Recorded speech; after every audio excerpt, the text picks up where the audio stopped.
Ashamar kafune kabajamtoota hordoftoota miidiyaa madda nageenyaa oduu har'aaf qabannee dhiyaanne isinitti muunqasifaan duraan jirsoo wallootu oduu keenya jalqabaatiin lolli cimaa waraana bilisummaa Oromootiif waraana Bilxiginnaa gidduutti deemu cimee itti fufee jiraachuun dhaga'ame. Guutuun gabaasa kanaa akka itti aanutti isiniif dhiyaata. Godina Arsii aanaa eeban Arsii dabalatee godinoota garaagaraa fi aanoota garaagaraa keessatti lolli cimaa waraana bilisummaa Oromoo WBO fi waraana murna Bilxiginnaatiin hoogganamtu gidduutti taasifamu cimee kan itti fufe ta'uu maddeen keenya garasi madda nageenyaatti himanii jiru.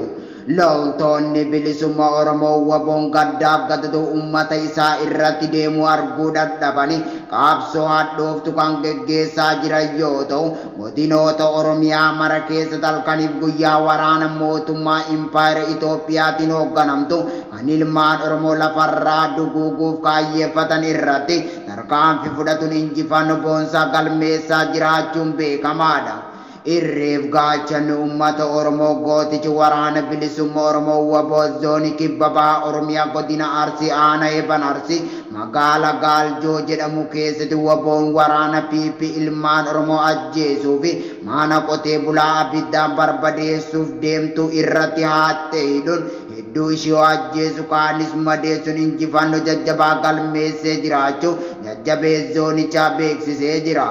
Jajjabeen Cibraan Jaalladhi Gammada Buttaan eeban Arsii guyyaa dheengadda magaalaa baadiyyaa keessa naannessuun ergamtu Bilxiginnaa kan naasu ilma namaa hin qabne hedduu ishee ajjeesu kaanis madeessu meeshaalee gosa garaagaraa irraa hiikuun galii moora qabsoo bilisummaa Oromootiif yoo oolchu ajajaa waraana bilisummaa Oromoo zoonichaa beeksisee jira.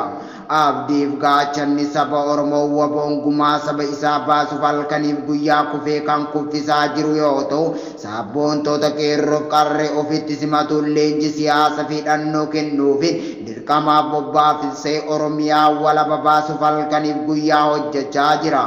Haaluma kanaan waraanni yeroo ammaa kana baay'inaan godinoota Oromiyaa mara keessatti manneen qotee bulaa abiddaan barbadeessaa jiruu fi ilmaan Oromoo fixaa jirtu humna faannoo jedhamu kan naannoo Amaara keessatti hidhachiifamanii bobbaafaman ta'u qondaalonni waraana bilisummaa Oromoo irra deddeebiin dubbataa jiru.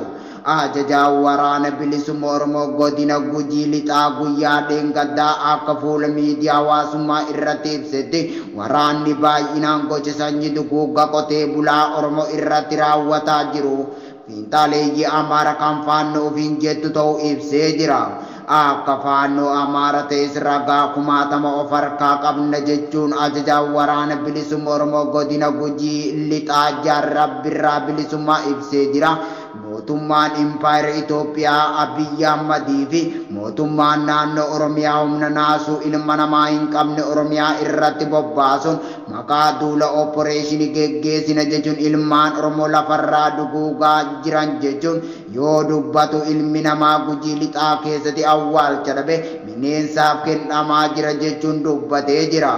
Akka ajajoonni waraana bilisummaa Oromoo zooniilee garaagaraa jedhaa jiranitti waraanni tiksituu Impaayera Itoophiyaa WBO'n loluu sodaatte uummatumaatu keessa hin jirre nama siivilii ajjeesaa jiran jechuun dubbataa jiru. Waraanni PP mootummaa Bilxiginnaa aangoo irratti tiksuuf jecha ilmaan Oromoo fi lammiilee Oromiyaa keessa jiran ajjeesaa jiran lola waraana bilisummaa Oromoo waliin taasisanii injifannoo galmeessan akka hin jirre irra deddeebiin ibsaa jiraachuun beekamaadha. Godina Harargee bahaa aanaalee hunda keessatti waraanni faashistii Abiyyi Ahmadii fiinxaleeyyiin Amaaraa qotee bulaa Oromummaatu keessa hin jirredhaa jiraachuun dhaga'ame.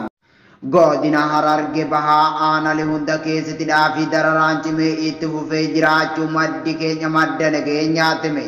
Guyyaa kaleessaa irraa eegaluun Harargee bahaa keessatti fiinxaleeyyiin Amaaratii fi humni shiftaa Abiyyi Ahmad ilmaan Oromoo jumlaan hidhaatti guuruun kaanis ukkaamsanii asii buute dhabamsiisaa kan jiran yoo ta'u, qotee bulaa nagaan jireenya isaa geggeeffatu walgahii jechuun bakkoota garaagaraatti waamuun dararaa fi sodaachisa uummata irratti raawwataa akka jiran jiraattonni onichaa madda nageenyaatti himanii jiru. Qotee bulaan Oromootii fi horsiise bultoonni godina Hararge Bahaa fi Lixaa kanneen gara gammoojjiitti dhiyaatan keessatti hongeen mudatuun uummanni Oromoo haala ulfaataa keessa kan jiru yoo ta'u, qaamni mootummaas ta'ee qaamni kamuu kan dhaqee hin gargaarre yoo ta'u, ummatichas bakkaa bakkatti akka hin sochoone dhorkanii jiraachuu dubbatu maddi keenya garasii gabaasnuuf laate. Kun osoo haala kanaan jiru guyyaa kaleessa qotee bulaa dirqamaan manaa baasanii walgahiidha jechuun kan ummata roorrisaa jiran yoo ta'u, kaayyoon walgahii kanaatis tokko naannoo Oromiyaa keessatti namni miseensa mootummaa bilxiginnaa hin taane waggaa dheeraaf kan hidhamuu fi ilaalcha saneen ilaalaniin akka ilaalan dubbatanii jiru. Lama namni fuulli isaa haara ta'e jedhamee shakkamu akka hidhaatti darbatamu akkasumas tarkaanfiin akkan irratti fudhatamu ta'u qaamni uummata walgahii baasisuun ibsee jira. Haaluma kanaan fiinxaleeyyiin Amaaratii fi kaabinoonni godinichaa akkasumas waraanni murna bilxiginnaatiin hoogganamu dargaggoota Oromoo jumlaan hidhaatti guuruun kaanis dararaa ciccimaa irraan gahaa akka jiran maddeen keenya garasiirra odeeffannee jirra. Gama oduu biyya alaatiin dhiibbaan Raashiyaa morkachuun ministeerri dhimma alaa US daawwannaa Afriikaatti eegaluun isaanii himamee jira. Bal'ina isaa Abdallaa Mewaan qindeeffate qaba. Ministeerri dhimma alaa Ameerikaa Antooniyoo Bilinkan dhiibbaa yookiin dhageettii Ameerikaa caalmaatti guddisuuf daawwannaa biyyoota Afrikaatti eegalanii. Daawwannaan Bilinkan kun ergaa ministeerri dhimma alaa Raashiyaa Sergey Lavrov Itoophiyaa dabalatee biyyoota Afrikaa daawwataniin booda kan dhufedha. Bilinkan daawwannaa isaanii jalqabaan Afrikaa kibbaa qubataniiru. Bilinkan karoora haaraa dhiibbaa Ameerikaan Afrikaa irratti qabdu guddisuu ifa godhu jedhamee eegama. Raashiyaan ala Chaayinaan illee olaantummaa US Afrikaa keessaa qabdu morkachaa jirti. Ministeerri dhimma alaa US Naaledi Pandor dhimma waraana Yuukireen irratti sababa Mooskoo hin balaaleffanneef Ameerikaan biyyoota Afrikaa adabuuf yaalaa jirti jechuun himatanii. Biyyoonni Afrikaa lola Raashiyaa fi Yuukireen keessa adeemaa jiruun lamatti hiramanii turani. Keessumaa gatii midhaanii sababa waraana Yuukireen hin dabaleef Raashiyaa fi biyyoonni lixaa wal himatu. Laavrov yeroo Finfinnee daawwatan dhugaadha haala Yuukireen keessa jiru gabaa nyaataa irratti dhiibbaa taasiseera. Haa ta'u malee kun kan ta'e sababii duula Raashiyaatiin osoo hin taane tarkaanfii malli warri lixaa fudhatanii jedhani. Afrikaan kibbaa waraana Yuukireen irratti gidduu kana dhaabbate yoo ta'u waamichi biyyoonni lixaa Mooskoo akka balaaleffatu taasisanis hin fudhanne. Daawwannaan Piriitooriyaa booda Bilinkan biyyoota baha Afrikaa kan ta'an Rippaabilika Dimokiraatawaa Koongoo fi Ruwaandaa daawwatu. Wal dhibdee baha Koongootti mudateen biyyoonni lamaan muddama seenaniiru. Ruwaandaa fi Dimokiraatik Rippaabilik Koongoon hidhattoota M23 jedhamuun baha Koongoo keessa socho'an irratti hanga waraanaaf walitti dhaadachuutti ga'anii turani. Dimokiraatik Rippaabilik Koongoon hidhattoota M23 jedhaman kan hidhachiisee deeggaru Ruwaandaadhaa jechuun hanga leellaa waraana Ruwaandaa irratti fudhachuutti dhaadattee turte. Ruwaandaan garuu himannaa kanan fudhattu. Hidhattoonni M23 kaayyoo qabatamaa qabsaa'aniif akka qaban dubbatu. Innis uummata Koongoo afaan Inkiniyaar Ruwaandaa dubbatanii fi waggootaaf moggaatti dhiibamaniif akka falman dubbatu.